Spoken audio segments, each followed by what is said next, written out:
Hello everyone, myself Jasmine Wilson Norona studying in B.Ed first year at KLE Society's College of Education, Angola. Today we are going to study the lesson The Fundamental Unit of Life from Standard Ninth. So now let's take a look about the contents to be studied in this lesson. They are the introduction to cell, various cells from human body, what is cell made up of? The cell is made up of plasma membrane, cell wall, nucleus and cytoplasm. And the important cell organelles, they are endoplasmic reticulum, Golgi apparatus, lysosomes, mitochondria, plastids and vacuoles. What is the fundamental unit of life? The fundamental unit of life is the cell.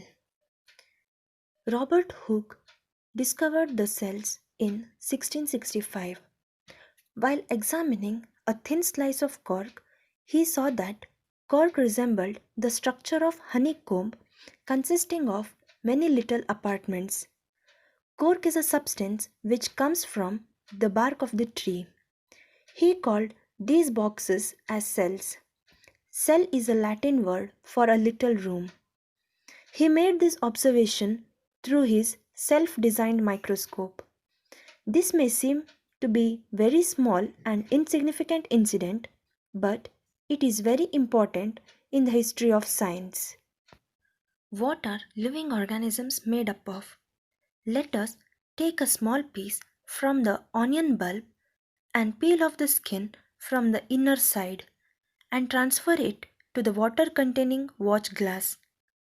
Take a slide and put a drop of water and transfer the peel on the slide equally without any fold. Put a drop of saffron in solution on the peel and mount it with the cover slip and avoid air bubbles. We can now observe the slide under microscope. The cells of the onion peel seen through the microscope are having similar structures. Those structures are seen only through the compound microscope. Various cells from human body.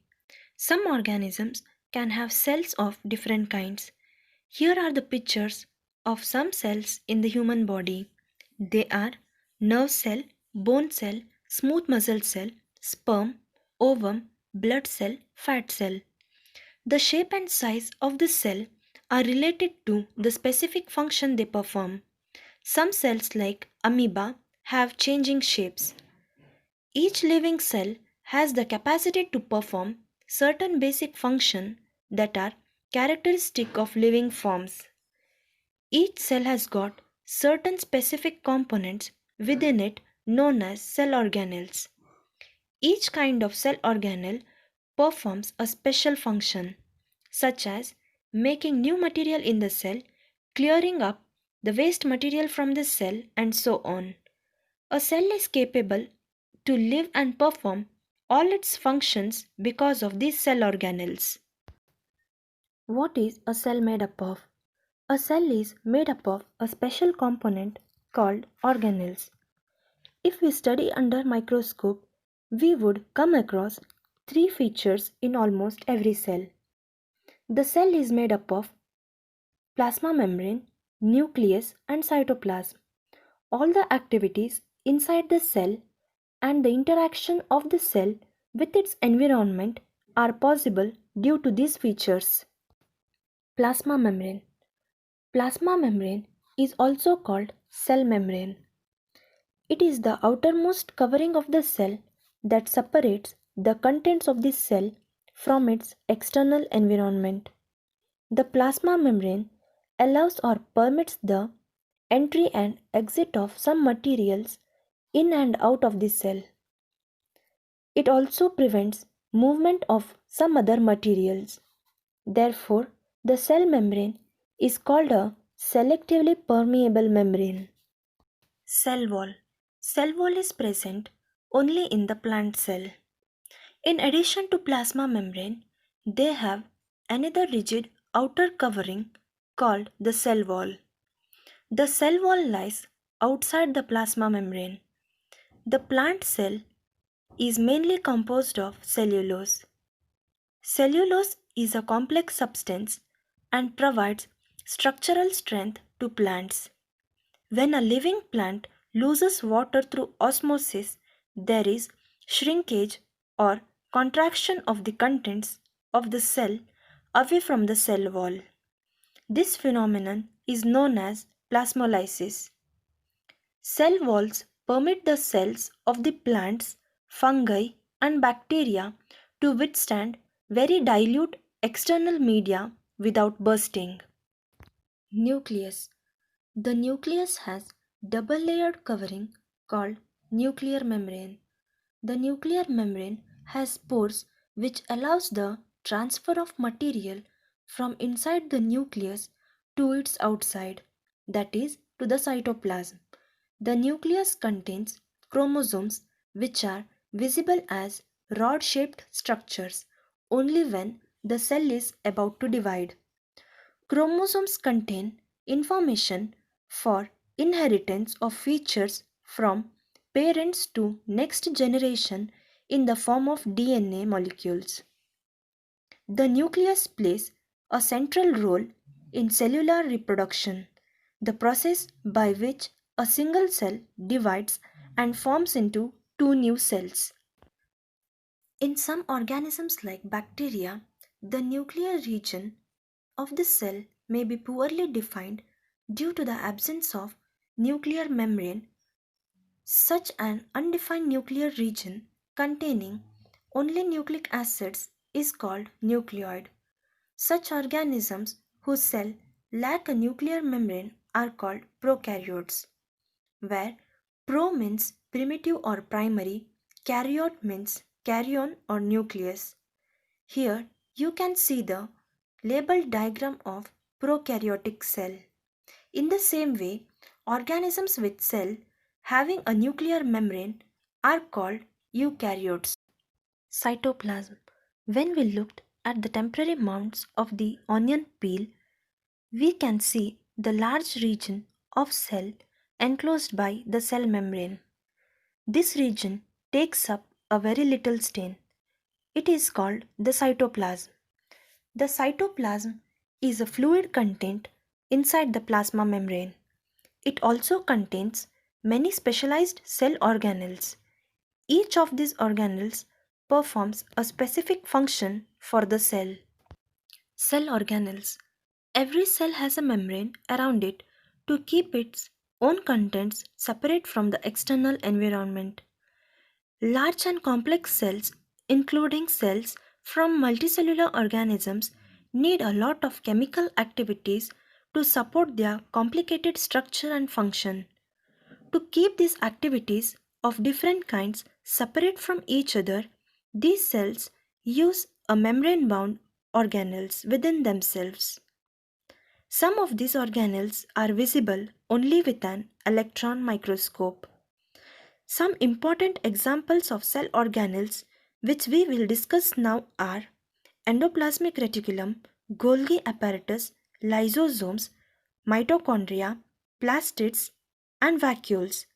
They are important because they carry out some very crucial functions in the cell. Endoplasmic reticulum. The endoplasmic reticulum is a large network of membrane bound tubes and sheets. It looks like long tubules. The endoplasmic reticulum membrane is similar in structure to the plasma membrane. There are two types of endoplasmic reticulum: rough endoplasmic reticulum and smooth endoplasmic reticulum. Rough endoplasmic reticulum looks rough under a microscope because it has particles called ribosomes attached to its surface. The smooth endoplasmic reticulum helps in the manufacture of fat molecules or lipids, which are important for the cell function. Some of these proteins and lipids help in the building of cell membrane. The endoplasmic reticulum also functions as cytoplasmic framework, providing a surface for some of the biochemical activities of the cell. Golgi apparatus. The Golgi apparatus was first described by Camillo Golgi. It consists of a system of membrane bound vesicles arranged approximately parallel to each other in stacks called cisterns. These membranes often have connections with the membranes of endoplasmic reticulum and therefore constitute another portion of a complex cellular membrane system. The material synthesized near the endoplasmic reticulum is packed and dispatched to various targets inside and outside the cell through the Golgi apparatus. Its function include the storage, modification, and packaging of products. In some cases, complex sugars may be made from simple sugars in Golgi apparatus. The Golgi apparatus is also involved in the formation of lysosomes. Lysosome. Lysosomes are a kind of waste disposal system of the cell. It helps to keep the cell clean by digesting any foreign material as well as worn out cell organelles. Foreign materials entering the cell, such as bacteria or food, as well as old cell organelles, end up in the lysosomes, which break them up into small pieces. They are capable to do this because they contain powerful digestive enzymes capable of breaking down all the organic material. During the disturbance in cellular metabolism, for example, when the cell gets damaged, lysosome may burst and enzymes digest their own cell. Therefore, lysosomes are known as suicide bags of the cell. Structurally, lysosomes are membrane bound sacs filled with digestive enzymes. These enzymes are made by rough endoplasmic reticulum. Mitochondria. Mitochondria are known as powerhouses of the cell. The energy required for various chemical activities needed for life is released by mitochondria in the form of ATP, that is, adenosine triphosphate molecule. ATP is known as energy currency of the cell. Mitochondria have two membrane coverings instead of one. The outer membrane is very porous while the inner membrane is deeply folded. Mitochondria are strange organelles in the sense that they have their own DNA and ribosomes. Therefore, mitochondria are able to make some of their own proteins. Plastids. Plastids are present only in plant cell. There are two types of plastids, chromoplasts and leucoplasts.